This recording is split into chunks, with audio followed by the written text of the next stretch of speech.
Sige, malaya po kayo umalis sa inyong mga upuan.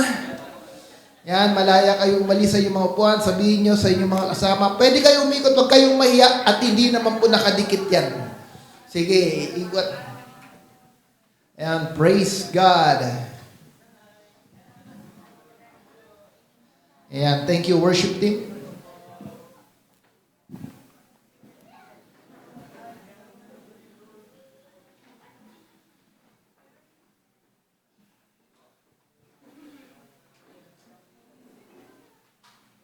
Bago po ako magsimula, nais ko lang i-announce, no?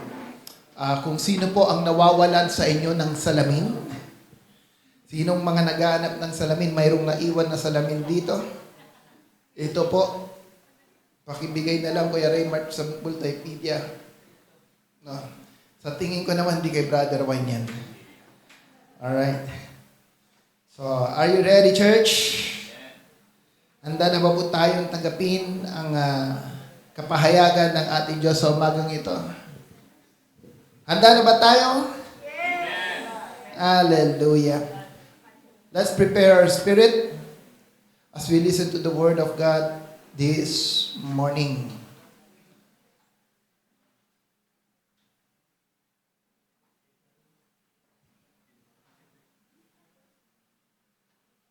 All right. Today, I will be continuing on the message which will be entitled, The Way Back. Sabihin mo sa'yo, just speak it with me, The Way Back.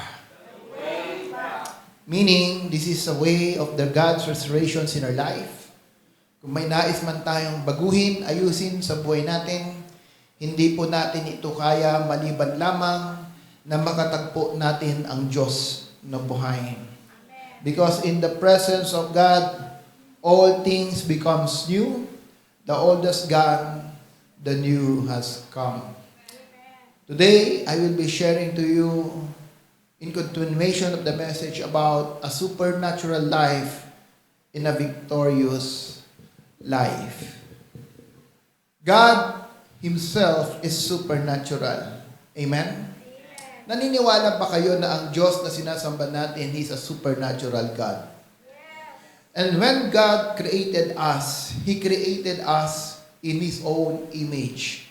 Sa wangis ng ating Panginoon Diyos. That's why, as a created being of God, according to His image, tayo man ay may kakayahan to operate in a supernatural life. Ulitin ko, baka hindi niyo po narinig. Dahil ang Diyos ay supernatural at tayo ay linikha ayon sa wangis ng Diyos. Ako po'y naniniwala na ikaw at ako ay may kakayanang mamuhay sa isang supernatural na buhay. Naniniwala po ba kayo doon? That you and I has a power to operate in a supernatural life. Amen?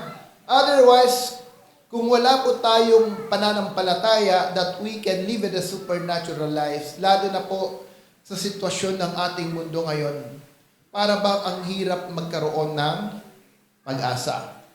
Okay? Kaya minsan, yung faith natin also determine on how much miracles we can operate in the presence of the Lord. Remember this, nang ating Panginoong Hesus bumalik sa kanyang hometown, no? Nung siya ay bumalik sa kanyang hometown, walang naniwala sa kanya.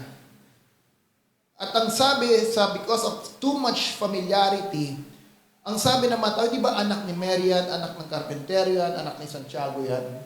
Kaya ang sabi ng Panginoong Diyos, a prophet has no honor in his own hometown. At dahil po dito, hindi siya nakagawa ng milagro sa kanilang lugar. Even as right now, this is what we are trying to deal in this message on how much do we know Jesus? How much do we able to overcome crowds in our life for us to live a supernatural life? Amen? Sabihin mo sa iyong katabi, hindi ka ordinary. You are a supernatural being. If you understand, if you believe that you live in a supernatural life, then you will experience a supernatural and extraordinary life. Amen?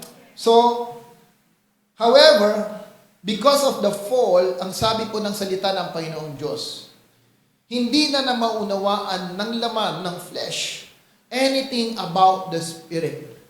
The reason why sometimes we doubt, the reason kung bakit tayo hindi makapag-operate in the Spirit is because of the fallen nature of man. But God, in His gracious way, sa mercy ng ating Panginoong Diyos, there is always a restoration na ginagawa ng Panginoon sa atin that we can always stop the things in the Spirit and speak those words into the natural so that God will be able to operate His supernatural through us and through situations of our lives. And today, ito po yung nais kong i-share sa inyo in the life of Bartimaeus, that the moment Bartimaeus was able to enter into that dimension of knowing Jesus and overcoming crowds, hindi lang po siya nakalapit sa Panginoon, but Bartimaeus experienced a supernatural miracle in his life. He was able to come out from Jericho, which is a cursed place. Amen. He was able to restore, God was able to restore his life among all the crowds during the time Bartimaeus was able to experience a breakthrough, a life that were able to return to the original design of God in his life. More than conqueror, a victorious life, a healed life. Amen. So let's go to the message today in Mark chapter 10, verse 46 to 51. Mark chapter 10, verse 46 to 51.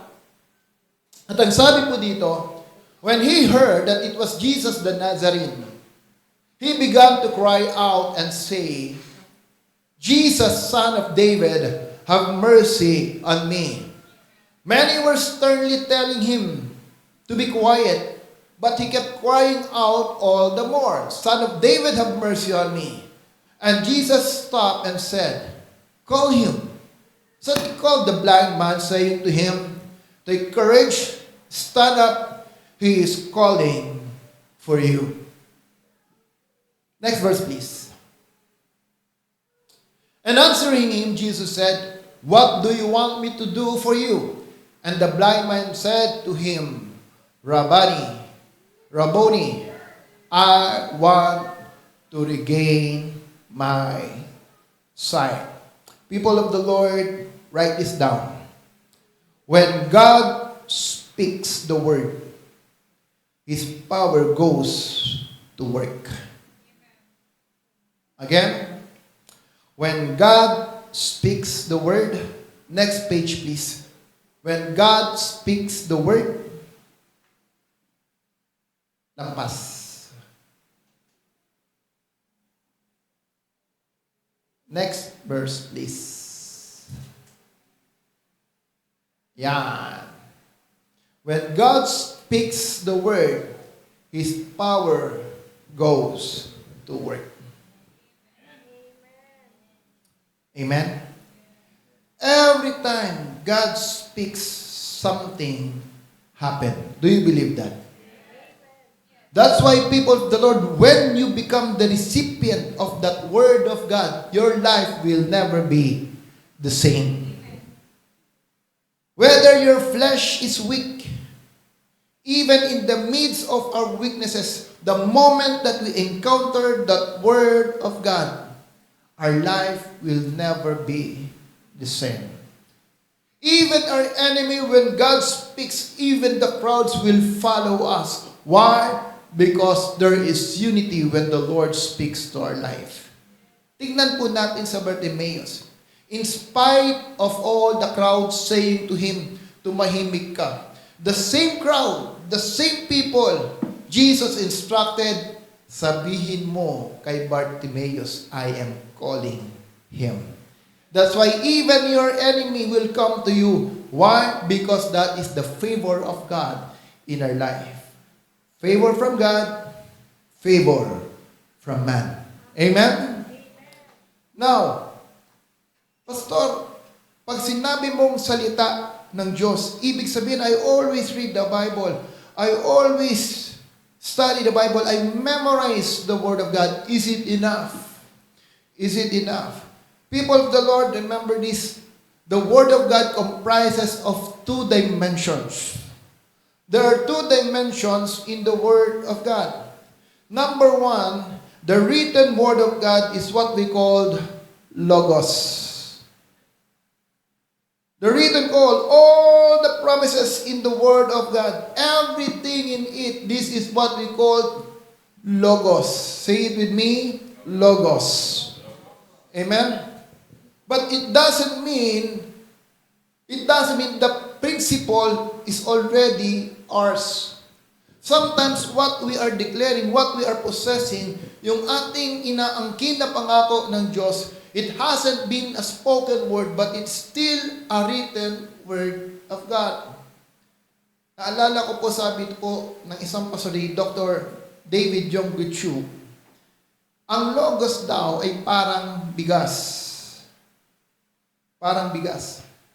Now the question, ang bigas ba kaya nating kainin? No. Anong gagawin mo sa bigas bago mo kainin? Ha? Sasaing mo muna bago mo kainin. Kaya hindi totoo yung sinabing marami ka pang kakaining bigas. Kasi wala po sa atin, ako'y naniniwala na kumakain ng bigas. Gusto mo munang lutuin sa ingin para ito ay maging ganun din sa salita po ng Panginoon Diyos. Have you experienced that you already claim so many promises of God, but yet until now, you might not have experienced yet some of it? Naranasan mo ba, marami kang inaari, inaangkin na salita ng Diyos, but tila ba yung inaangkin mo, yung ini-embrace mo, yung linalagay mo sa sarili mong salita ng Diyos, hindi mo pa rin nararanasan? Lahat kayo, lahat ng kilining nyo, naranasan nyo na talaga? Hallelujah! Napakapalad ng BNCGC Church. Buti pa kayo, turuan nyo ko kung paano nyo ginawa yan. No? Sinabi ng salita ng Diyos, me and my household, we will serve the Lord. Yan ba, nung klinay mo, talaga bang naranasan mo na? Nung mayroon kang pinanalangin, gumaling sa sarili mo, ito ba ay gumaling? I do believe, people of God, with all humility and honesty, not everything in the Word of God, we already experience it. That's why the Word of God is potentially ours. Potentially ours. Pwedeng sa'yo, but not yet practically ours. Amen? Potentially yours, but not practically ours. Pwede mong alam, pero wala pang kapangyarihan. Why? Because the other dimension of the Word of God is what we call the Rema Word. Rema. This is the spoken word of God. When God speaks, when the letter becomes spoken word, then there is power in it. In the book of Genesis, ang lagi pong sinasabi, and God said, let there be light, and there was light. And God says, everything the Lord says, something happened. Amen? Every time the Lord says something, He spoke something out of nothing, then it will come to reality. That is the spoken word of the Lord. There was a story whereby yung isang mother po ng pastor nagkasakit. And he is due for operation. Nanalangin siya sa Panginoon, Lord, magpapa-opera ba ako? And she received a word, at ang sabi ng Diyos, go make the operation. I know, hindi siya naka-receive siya ng word na huwag siyang magpa-opera, gagaling siya. And it come to pass, yung sakit na sinabi ng doktor, na wala, siya po ay gumaling. Dumating ang isang sitwasyon, nagkaroon uli siya ng sakit, at ganoon na naman, kailangan niya maoperahan. He prayed to the Lord, Lord, magpapa-opera ba ako? Wala siyang tinanggap na salita. Wala siyang na-receive na word of God. At ang ginawa niya, she undergoes operation at siya po ay gumaling. Praise God! Ito pong story ay nabasa ko before na magtanong sa akin yung isa po naming kamag-anak, yung tita ko, tumawag kasi mayroon siyang heart surgery, yung valve ng kanyang heart kailangan palitan. At tinanong niya sa akin, Noel, kailangan ko bang magpa-opera? Ang sabi ko sa kanya, Auntie, in the first place, ikaw ang dapat makarinig sa Panginoon kung magpapa-opera ka o hindi. At hindi po siya nakarinig. She undergoes operation and until now, malakas siya at healthy. Amen? Do not be presumptuous in terms of our faith. Do not be presumptuous. The reason why we presume with the promise of God, the reason why we try to presume, embrace, and keep the word of God based on presumption. Why? You know? Because we don't want to give time to the Lord to wait and hear from Him. To wait and hear from Him. There was a story, ito po true story sa Indonesia. May isang puno na sinasabi nila tinitirahan daw ng iba-ibang mga espiritu, mga maligno, at hindi kayang putulin ng iba natatakot. May isang pastor na nag-offer ng kanyang sarili na siya ang puputol ng puno na yon without even asking God. At ginawa niya, pinuntahan niya, pinutol niya, yung pastor na yon namatay. People of God, there are moments in life that God start building. There are moments in life, especially when the first time we get to know the Lord. Ang dami mong nararanasang pagpapala, nararanasan mong pag-iibig ng Diyos. Why? Because it is God who started to work in your life. It is God who started to build us. Amen. But during that journey, after God started something, we try to overtake what God is doing. Anong ibig sabihin? Nung una, hinahayaan mong kumilos ang Diyos. Pero later on, because we are too familiar with everything that we do, tayo na ang kumikilos at hindi na ang Diyos. And it always happened because of familiarity. In the book of James, Elijah prayed earnestly. Elijah prayed earnestly. He's praying for a rain. He's praying for a rain. And the Lord answered his prayer.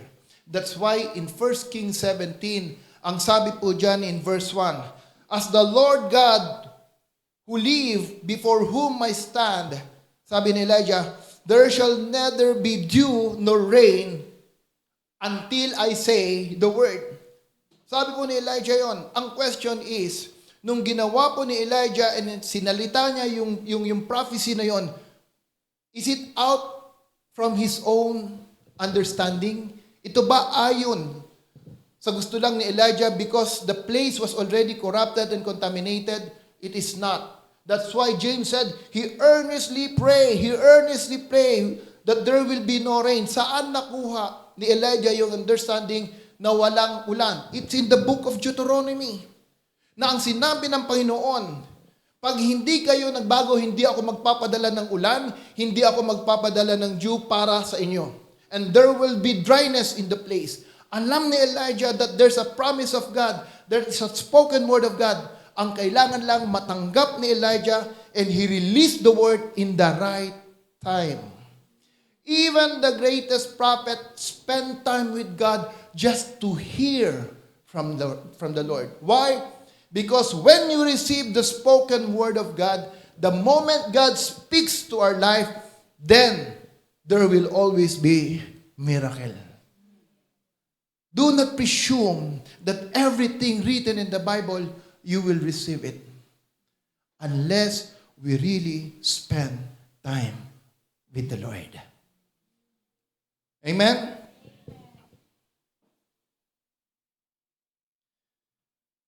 I read the book about supernatural mind.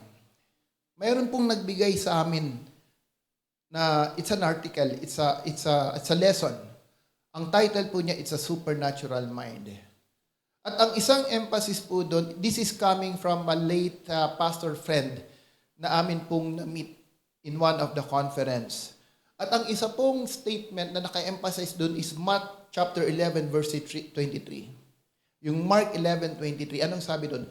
When you speak to this mountain, go to the sea. Ulitin ko when you speak to the mountain, go to the sea. Mountains represent challenges in life. Pag sinabi mong mountains, ito yung mga challenges, ito mga problema, ito yung mga pagsubok ng buhay.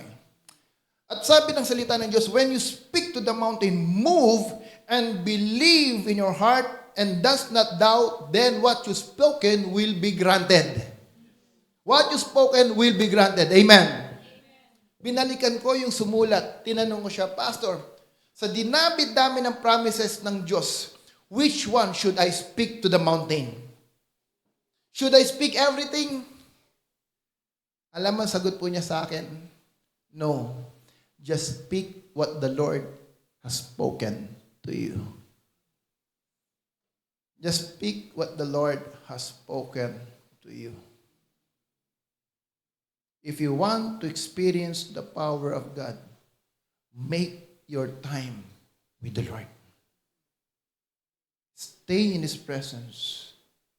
Commit yourself to God.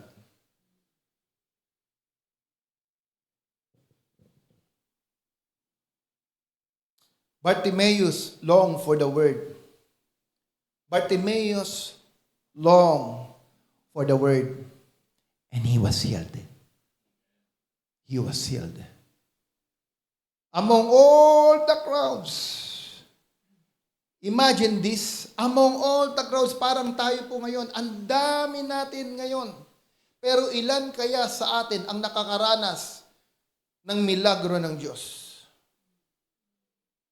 Ang dami natin ngayon, ilan kaya sa atin dito ang nakakaramdam ng pag-ibig at pagkilos ng Diyos? Ganon din sa panahon na yon. Napakaraming tao sa paligid ng Panginoong Hesus. Marahil sila po ay siya'y sumisigaw din, nagsasalita din. Sila'y nangungusap din. Pero there is one man by the name of Bartimaeus who shouted, Jesus, Son of David. Jesus, Son of David. There is a one man whose faith was able to tap and touch the heart of God. Remember the woman who was bleeding for 12 years?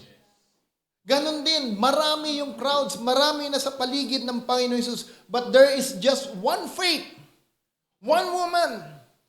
Hindi po pinag-usapan kung malakas, mahina ang katawan. Ang pinag-usapan, there is a certain faith that will be able to tap in the presence of God and allow God to release His power to that person. There's always that vessels waiting, God is waiting, who will be able to tap that power and release it into the natural. Like Bartimaeus, among all the crowds who was waiting, Bartimaeus carries certain faith that allowed Jesus to stop. Hallelujah. Ganun ka-importante si Bartimaeus.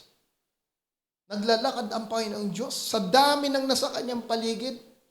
Siguro kung tayo po yun, hindi mo papansinin. Sino ba siya? Pulubi, manlilimos, bulag. Ronald, pag masyado ng maraming tao sa paligid mo, mapapansin mo pa ba yung iba, lalo na kung ang kanyang estado ay hindi kapansin-pansin? Diba? Even in evangelism, ang kaya lang natin abutin, yung mga malapit sa atin. Alam mo minsan po, pati sa pagbibigay, yung mga yung nanlilimos sa kalye, mayroong minsan na kumatok sa bintana namin. At ang sabi ko doon sa kasama kong pastor, alam niyo mga, sindikato yan. Binaba yan dito para manlimos, pero may mga may hawak dyan. Alam mo, sabi sa akin ng kasama kong kaibigan, yung kaibigan kong pastor, mainig kayo, alam mo Noel, dati rin akong ganyan. Dati rin ako nanlilimos. At ako naniniwala, marami din nagsasabi, sindikato ako. Anong mas madali? Yung sabing sindikato siya, o magbigay ka kahit 25 lang para i-release mo ang blessing sa kanya.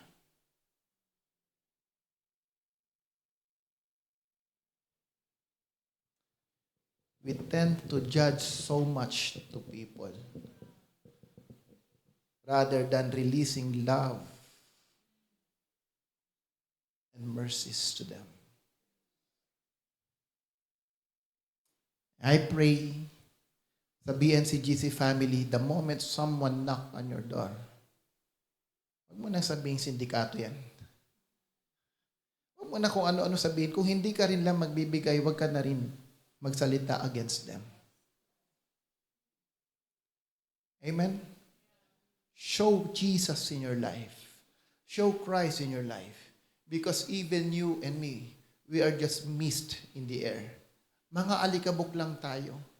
We are worthless. We are all sinful men that God has saved even nung tayo ay makasalanan pa. Who are we to judge others? Share your love. Express your love. Alam niyo, when I learned about discipleship, nagbago pananaw ko. Even in the church. Why? Because discipleship is the expression of Jesus through our lives. That is the true discipleship. However, kung hindi mo naranasan ang pag-ibig ng Diyos, ang kapangyarihan ng Diyos, you cannot share something to others as well. Knowledge will not change life. Knowledge will not influence others. Only what you carry in the heart that will impact the life of the people around you.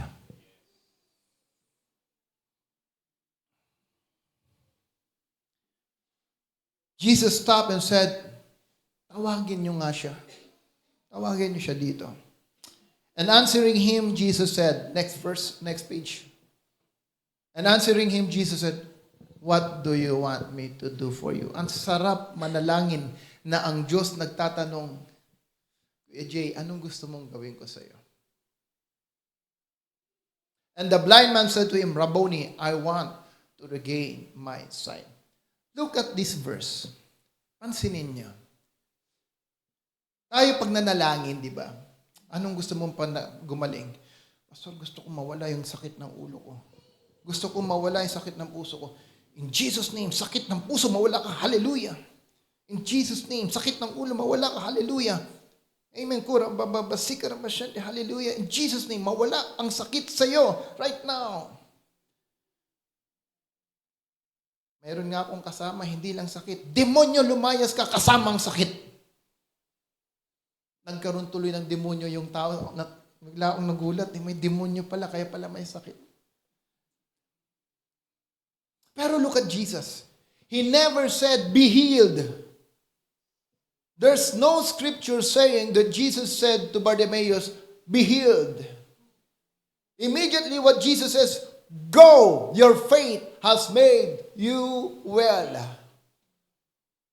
And the Lord impressed into my heart as I meditate on this passage about this widow na yung anak niya namatay. Have you read that passage? May isang widow na namatayan po siya ng anak. At umiiyak yung widow. And the Lord have compassion to that widow. At nakita niya yung pag-iyak ng widow dahil yung anak niya ay patay. And what did Jesus said? What did Jesus do? Linapitan po niya yung widow at hinawakan yung casket. Hinawakan. Pagkatapos, sinabi niya, rise up. People of the Lord, I believe, paghawak pa lang ng Diyos sa casket, buhay na yung bata. Otherwise, hindi niya maririnig yung sinabi ng Panginoong, rise up! That's the power of God.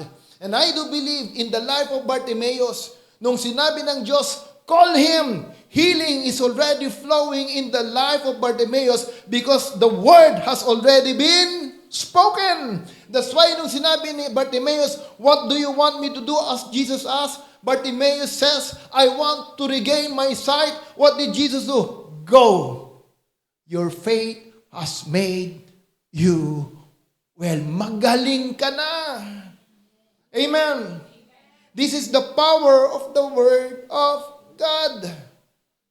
The moment you receive the Word of God, our life becomes supernatural. Amen? Here's the good news. Sabihin nyo, good news. Do you want to have a good news? Do you want to have a good news? Ito ang good news. Alam nyo, ang iba nakukuha ang good news sa pag-inom. Tuloy nyo yan ng ilang taon. Hindi good news ang tatanggapin nyo. Puro bad news. You cannot find good news sa mga bisyo sa mundo. Kaya habang bata pa, matuto, makinig sa Diyos. Here's the good news. While Bartimaeus encountered the Word on the road,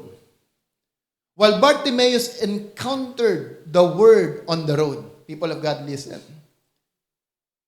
The Word, every believers carried the Word within you.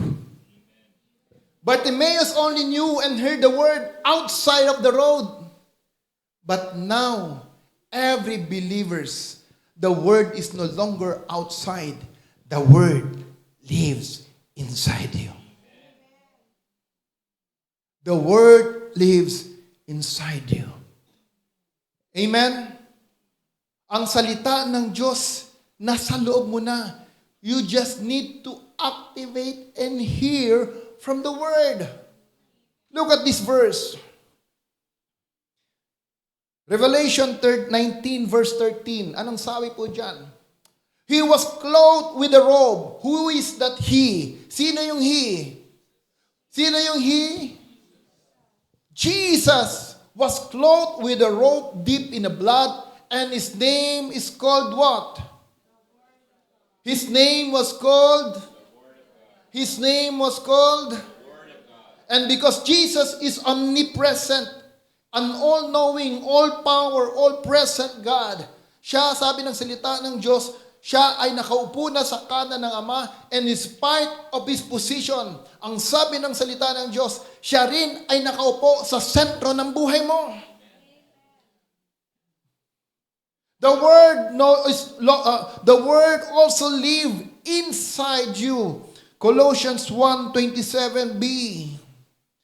Colossians 1:27b. And the mystery is that Christ lives in you.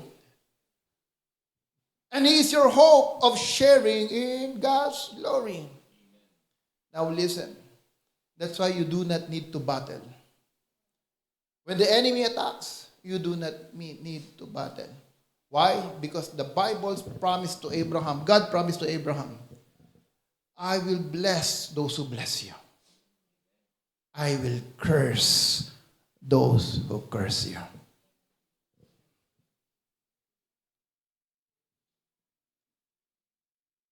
Do not touch my anointed one, says the Lord. Why? Because there is a special calling for those people. Do you believe that Jesus is in you? Do you believe that the Word is in you? Kayo po naniniwala na ang Diyos ay nasa sa inyo? Do you believe that wherever you go, Christ is in you? Amen. Amen. Here's my question. Pag ang mga tao na sabi mo, naaamoy ba nila si Kristo sa iyo? Nararamdaman ba nila si Kristo sa buhay mo? Naririnig ba nila si Kristo sa iyo?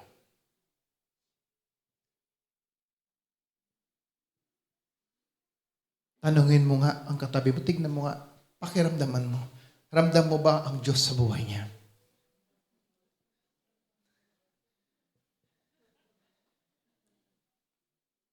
People of the Lord, let's be honest. Not everyone in the church love God. Let's be honest, and I want to be honest with you. Hindi lahat ng nasa simbahan mahal ang Diyos.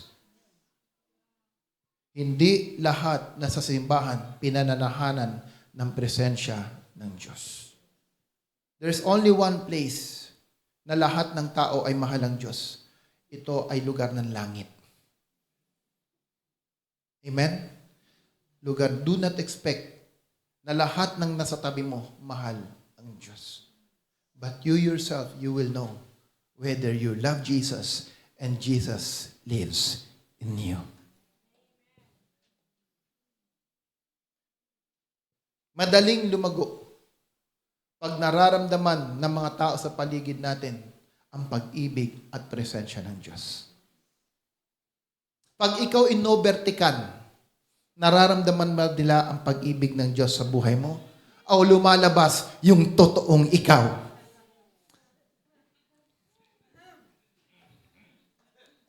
Sige, tapatan tayo.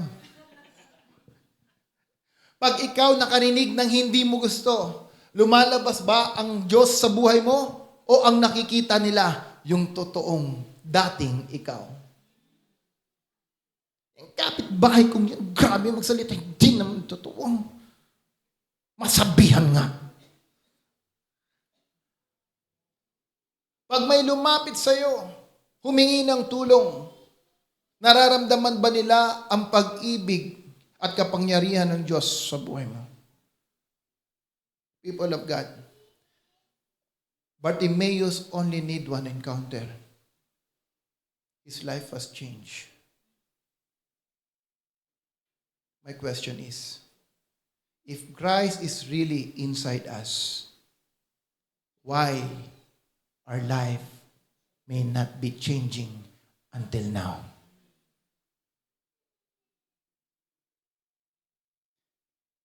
Bartimaeus only need one encounter to change his life. But if Jesus is living in us, and Jesus said to us, I will never leave you. I will never forsake you. Hindi kita iiwanan. Kailanman hindi kita iiwanan. Kung ganun ang sitwasyon ng Diyos sa buhay natin, bakit until now, parang walang nagbabago sa atin? Why it seems the word is dull na hindi po natin naririnig? But parang matamlay ang Diyos na hindi tayo nakakarinig sa Kanya? You know why? Because hearing the word demands dying to self. Para makarinig tayo sa Panginoong Diyos, dapat tayong mamatay araw-araw sa ating sarili. Amen? Kaya pag ikaw nagsalita, sabi ko kay David, nag-usap kami ni Kuya David yesterday, heart to heart. Alam niyo, sa totoo lang, I realize, kahit sabihin na natin that we are family-oriented, Pilipino, our culture, sabihin na natin we are so family-oriented. I observe, sa loob mismo ng tahanan, bibihira po yung totoong nag-uusap. Tanungin ko kayo, sa loob ba ng tahanan, nakakapag-usap tayo ng masinsinan sa ating mga anak? O ang kailangan lagi lang nila narinig, kain na, pasok na, gising na, luto na, linis na. Kailan mo kinausap ang kamag-anak mo, kamusta ka na? Ano nangyayari sa iyo? Ano ba yung ayaw mo sa akin? Kailan mo kinausap ang iyong pamilya na masinsinan na kayo ay talagang nag-usap ng gusto para maintindihan, maunawaan ang nais ng bawat isa? And I told David, let me know my mistake. I want to change. I want to change, and I know I cannot do it without someone telling me my mistake. If you want me to change, trust David or not, if you want to change, allow somebody to correct you. Allow someone to teach you. Listen, because even God can use people around us to speak His message. Amen? Maging ang Diyos.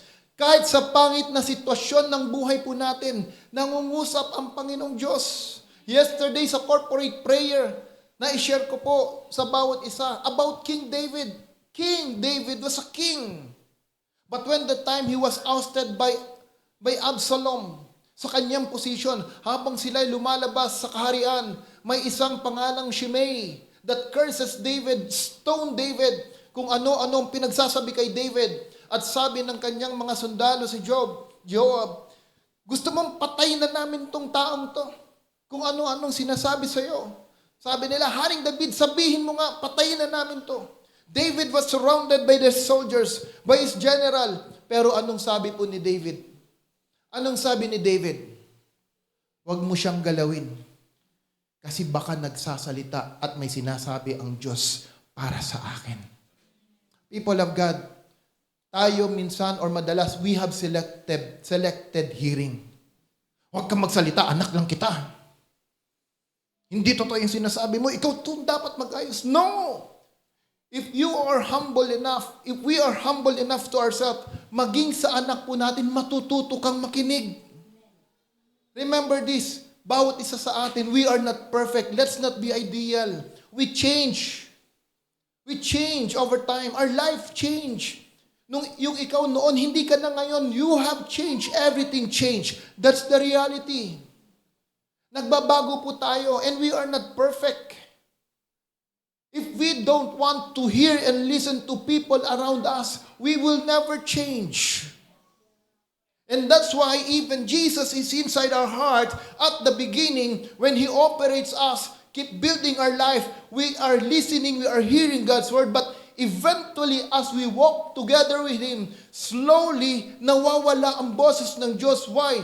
Because yung self ang nagra-rise up at boses na natin ang ating naririnig.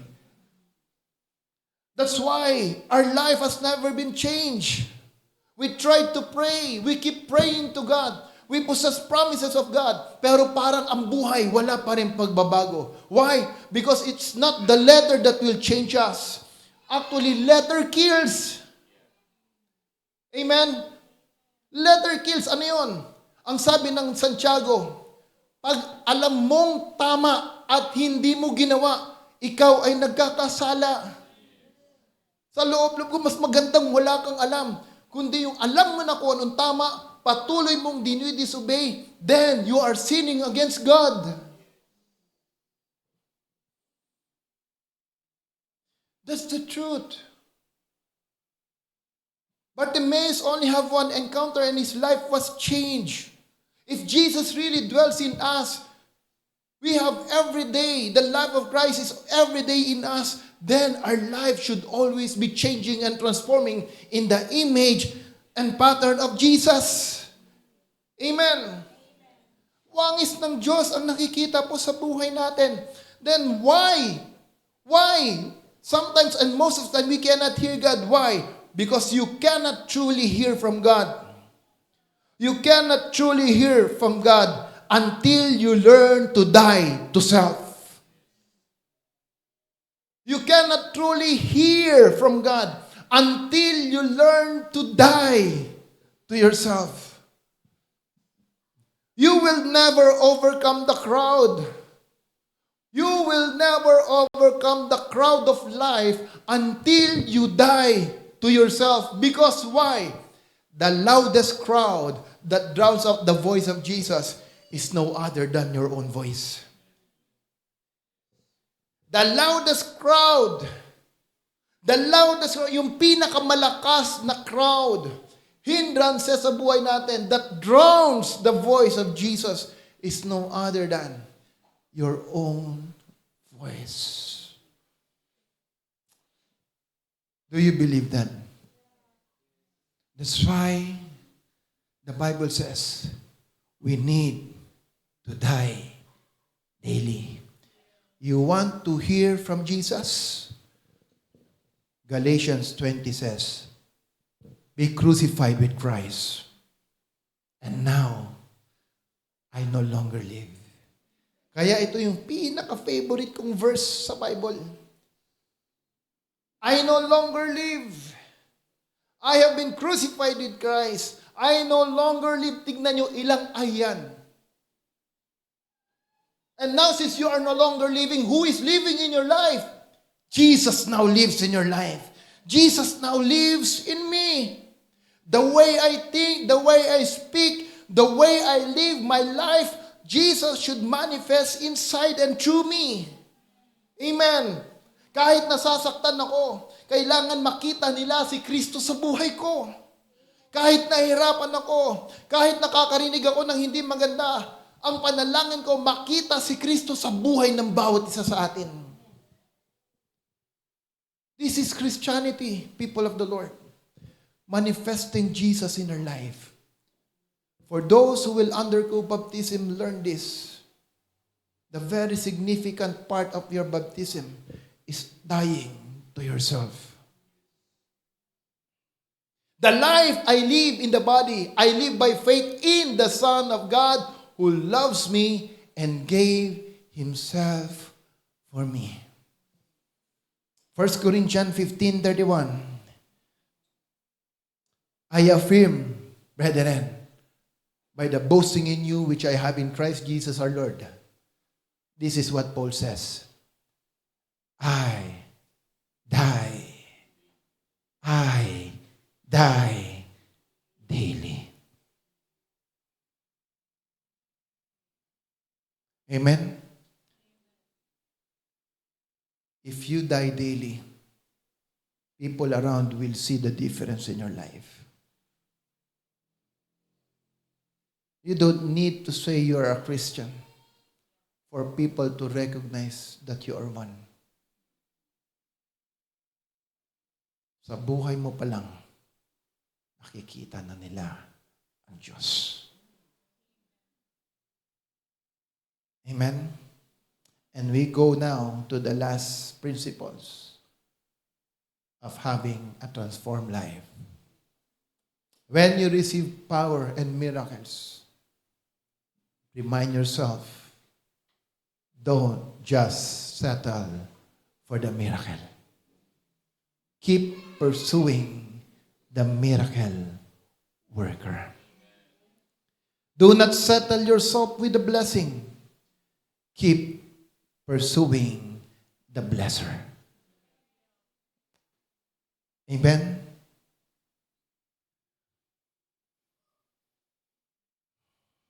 Jesus said to him, "Go, your faith has made you well." Immediately he regained his sight and began following him on the road. Look at this. Listen. Jesus, as a God, knows the end from the beginning. Or not. God already knows the end of everything. There is something special that he saw in the life of Bartimaeus. There's something that he saw. That's why Jesus stopped. Ano yung nakita niya? Can I invite yung keyboard?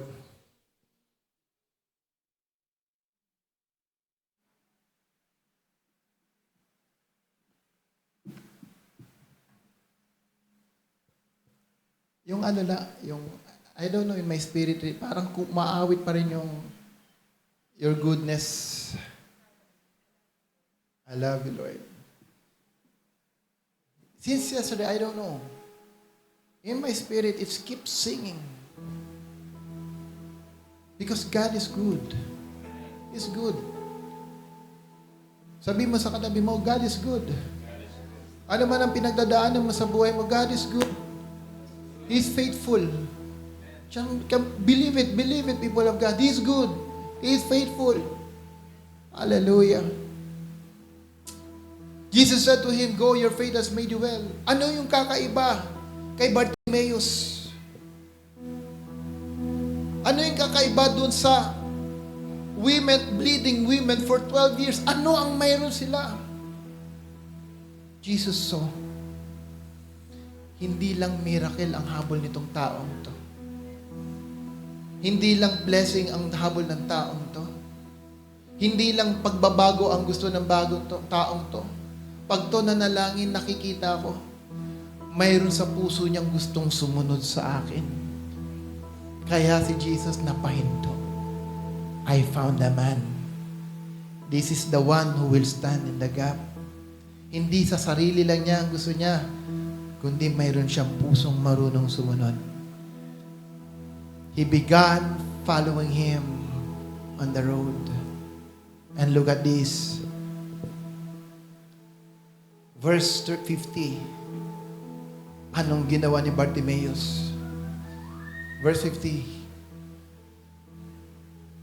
Throwing aside his cloak, he jumped and came to Jesus. Throwing aside his cloak and jumped and came to Jesus. Can we all rise up?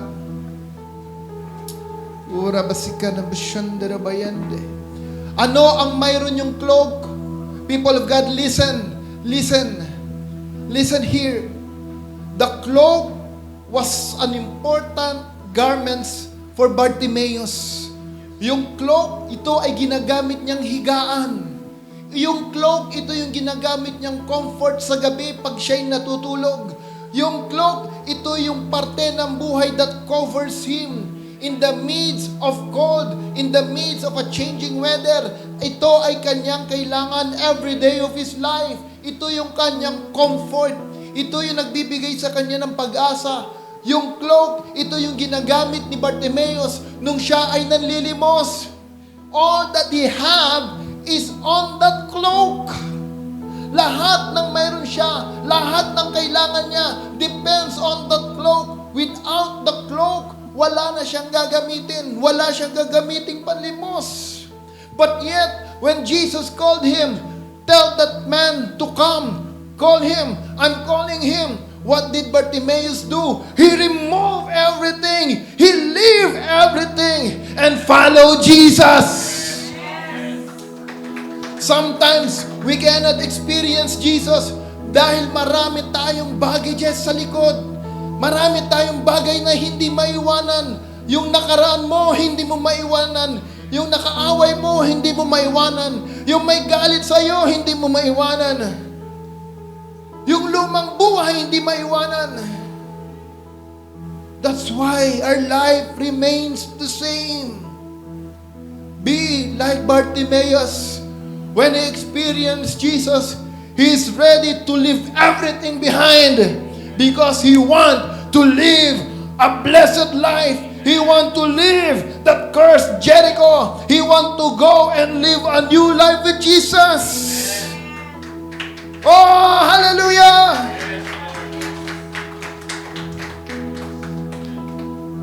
When you start dying to yourself, when you start dying to yourself and allowing Jesus to rise up, remember this, leave everything behind.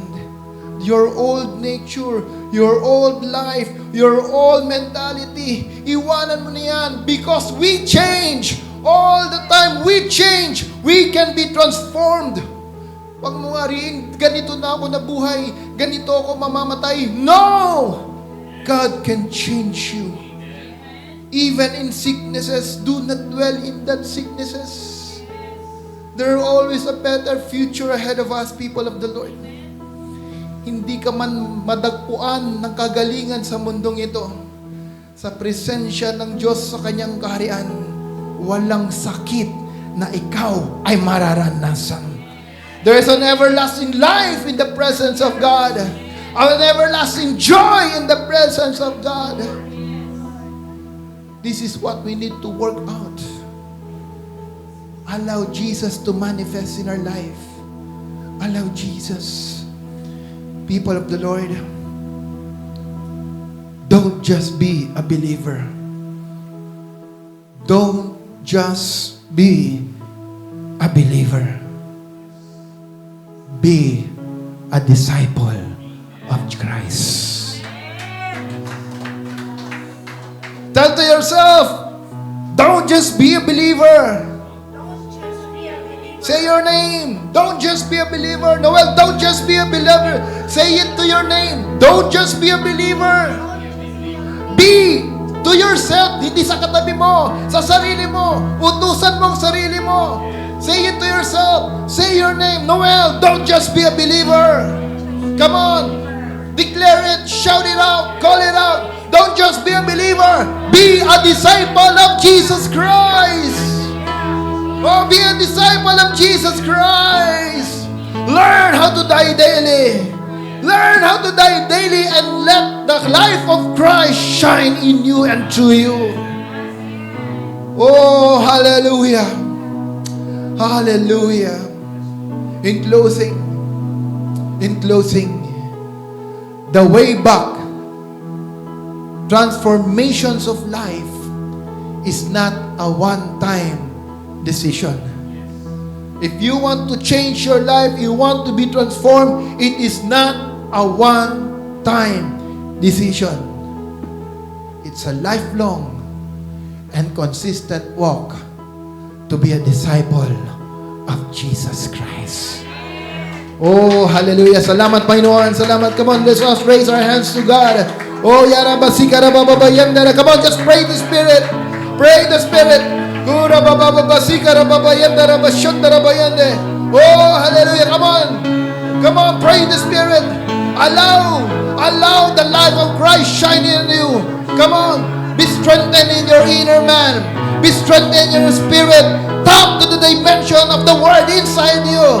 Jesus is already inside us. He is inside us. Allow His Word to come out. Allow His Word to come out. Shout it out. Jesus, Son of David, have mercy on me. Jesus, Son of David. Oh, we pray, we call out to your name, Lord Jesus, the King of Kings and the Lord of Lords. Oh, hallelujah. Hallelujah. Oh, yarababaya, darabasikara, yararabaye. May sakit ka nararamdaman, may pangangailangan ka, mayroon kang kahilingan, let the Word come out from inside you. Seek Him, seek Him. Go near to Him. Draw yourself near to Jesus right now. Draw yourself to Jesus right now. Come on. Shout it out. Oh, receive your healing. Let the Word be spoken to receive whatever you're asking to God right now. Oh, hallelujah. Come on. Increase the faith inside you. Believe, believe, believe. Do not just be a recipient of His miracles and power. Oh, allow yourself to be the disciple of Jesus. Allow yourself to be a disciple of Jesus. Oh, hallelujah. Come on. Oh, your life will never be the same. The moment that you receive that word, the moment that you build your life in the presence of Jesus, the moment you allow Jesus to come out and rise inside you, your life will never be the same. You will never be the same. Healing is our portion. Deliverance is our portion. Restoration is in the house. It's in the house. Oh, Panginoon Jesus, walang ibang importante sa lugar na ito at mahalaga kundi ikaw lamang. We are all nothing without you, Jesus. That's why we would like to declare your name, because there is power in your name. Let's shout it out. Jesus! Shout it out, Jesus! Shout it out, Jesus! Oh, hallelujah. Salamat, Panginoon. Salamat. Purihin ka, sambahin ka. Dakilain ng iyong dakilang pangalan.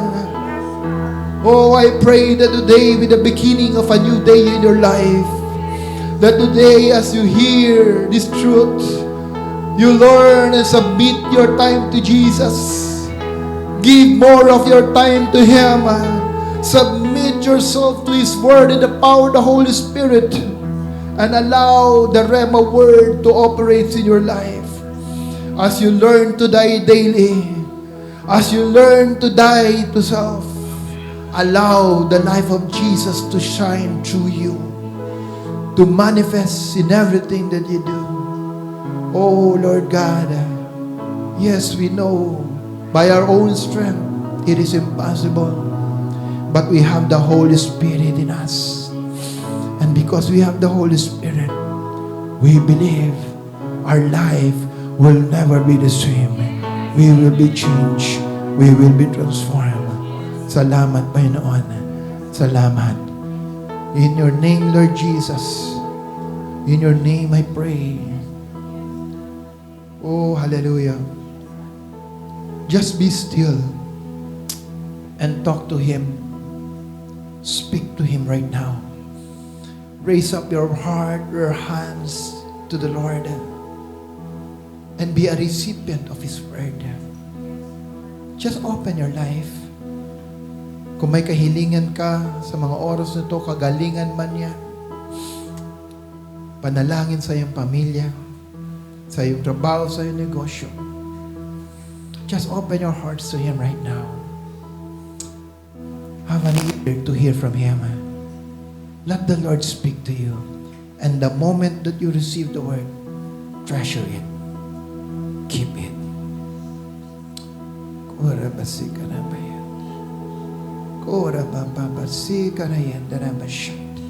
Come on. Stay in His presence. Learn to be in His presence. Stay in His presence. Hallelujah. Salamat. Salamat. Salamat. Purihin ka, Panginoon. I love you, Lord, for your mercy never fails me. All my days I've been held in your hands. From the moment that I wake up until I lay my head, when I will sing of the goodness of God. Let's declare, I love you, Lord. I love you, Lord, for your mercy never fails me. All my days I've been held in your hand. Yes, Jesus. From the moment that I wake up, hallelujah, until I lay my head, and I will sing of the goodness of God. And all my life you have been faithful. And all my life you have been so, so good. With every breath that I am able, and I will sing of the goodness of God. And all my life, and all my life you have been faithful. And all my life, and all my life you have been so, so good. And every breath that I am able, and I will sing of the goodness of God. And I will sing, and I will sing of the goodness of God. And I will sing of the goodness of God. Hallelujah.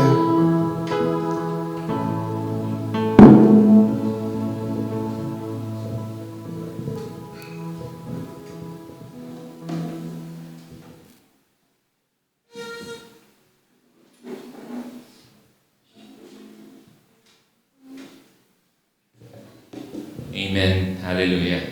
So, are we a true disciple of Jesus Christ? Ang hina. Are we true disciple of Jesus Christ? Yan. You know, the true disciple of Jesus Christ must be, sabi nga po, no, we must be conformed in the likeness and image of God. No?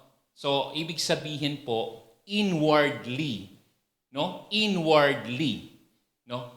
We need Christ in our life. Kailangan makita si Kristo sa ating buhay.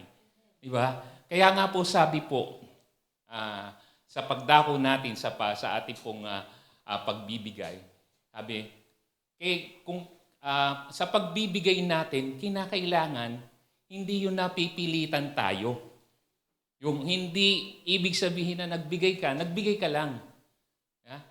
So sa pagbibigay, kinakailangan, alam mo na ginagawa mo to dahil alam mo nasa sa'yo si Kristo.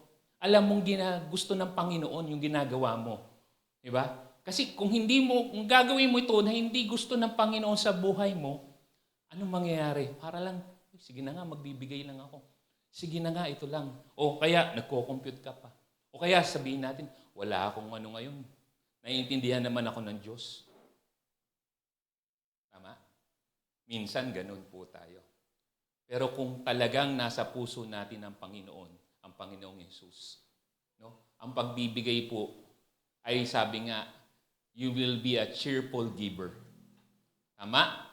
Yung cheerful giver, ibig sabihin, no? Nananahan sa atin ng Panginoong Yesus. Amen? So, taas po natin ang ating mga kaikapo, ang ating pong ating pong pagbibigay. Panginoon, salamat o Diyos sa mga biyayang ito na inyo pong binigay sa aming Panginoon. Lord, sabi mo nga, Panginoon, we need not seek, Lord God, yung blessing, but we need to seek the blesser, Panginoon. Salamat o Diyos dahil, Lord, Ikaw ang siyang nagpupuna. Ikaw ang siyang nagbibigay. Ikaw ang siyang nangunguna, Panginoon. Sapagkat, Lord, ang lahat ng ito, Panginoon, sa aming buhay ay tanging nanggagaling lamang sa iyo, Panginoon. Salamat o Diyos dahil patuloy mong binibigay sa amin at tinuturuan mo kami na, Lord, maging tunay sa iyo, maging karapat-dapat sa iyo pong harapan at, Lord, makita ka, Panginoon, sa aming pong buhay, Panginoon. Salamat o Diyos, ito po ang aming pong samot dalangin sa tanging pangalan ni Jesus. Amen at amen. Yan po. Lalapit po sa atin yung mga ating pong mga usher. Okay? So, for our announcement po, okay, announcement. Ang una dyan is yung Church Family Day. Ito po yung gaganapin sa July 25, 2026, sa Saturday po, this coming Saturday. So, sino pong kasama natin? Sino pong sasama?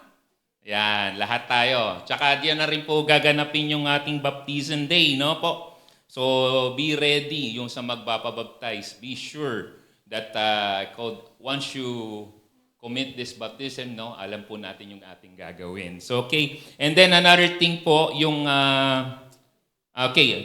yung departure time po is here sa church. 6 a.m. po ng umaga. And 6 a.m. in registration. And yung ating pong tawag nito, contribution, registration, is 300 pesos. So yung mga hindi pa po nakakapagbigay ng registration, you can give it to Sis Jassy or you can ask for Sis Lay po para maayos po natin lahat. Okay? And for more details po, will be sent to our Facebook mail. Check for your Facebook and group chat para sa mga announcement po natin. Okay? So, salamat po. So, dan po tayo magkita-kita sa Sabado. Okay? Salamat po.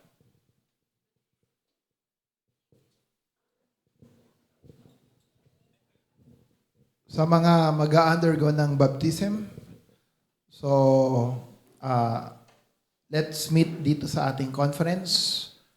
No, and doon sa mga may one-to-one, you can have your small group after the service. So again, settle your spirit with the Lord. No, discipleship is more than a program. Church is more than a program. It is about your relationship with Christ. Amen? Ating itaas ang ating kamay at sa ating Panginoong Diyos na buhay. Panginoon, maraming salamat sa umagang ito. Salamat sa kapahayagan, Panginoong Diyos, na tunay may kapangyarihan sa iyong presensya. May kapangyarihan higit sa lahat, O God, sa panahong kami nakakarinig ng iyong boses, ng iyong mga salita.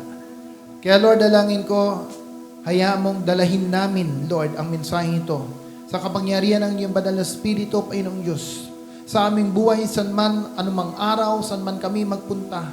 Lord, dalangin namin, O God, ang reminder, Lord, that we need to manifest our Lord Jesus in our life, the way we talk, the way we speak, the way we think, in everything who we are, the way we look at our community, the people around us, O Lord. Give us the heart and give us the eyes to manifest your life, Lord Jesus. Higit sa lahat, Lord, strengthen your people. Remove every crowds in our life that we can commit our time and build that intimate relationship with you. Salamat, Panginoon. O, purihin ka, purihin ka. At habang aming tinataas ang aming mga kamay, O Diyos, Lord, Father, I pray, let your face shine upon your people. Lord, bless them and keep them, O God. Lift up your countenance to them and give them peace. May the love of our Lord Jesus, may the grace of our Lord Jesus, the love of the Father, and the communion of the Holy Spirit be with you all. And this I pray in the name of the Father, the Son, and the Holy Spirit. Amen. Amen and amen. God bless people of the Lord. Jesus loves you. Let's sing once again to the Lord. The joy of the Lord is my strength. Oh, oh, oh, oh, oh, oh, oh, oh, this is the day you made. So I will rejoice and be glad, rejoice and be glad in it. This is where I believe that you are more than enough for me. You are faithful to your promise. You are strong when I am weak. When I'm standing in your presence, I have everything I need. The joy of the Lord, the joy of the Lord is my strength. It's more than a feeling. The joy of the Lord, the joy of the Lord is my strength. Sing, oh my soul, bless His name. All that is within me, say, oh my soul, bless His name. All that is within me, say, oh my soul, bless His name. All that is within me, say, the joy of the Lord, the joy of the Lord is my strength. Oh, oh, oh, oh, oh, oh, oh, hallelujah. God bless everyone. Jesus loves us.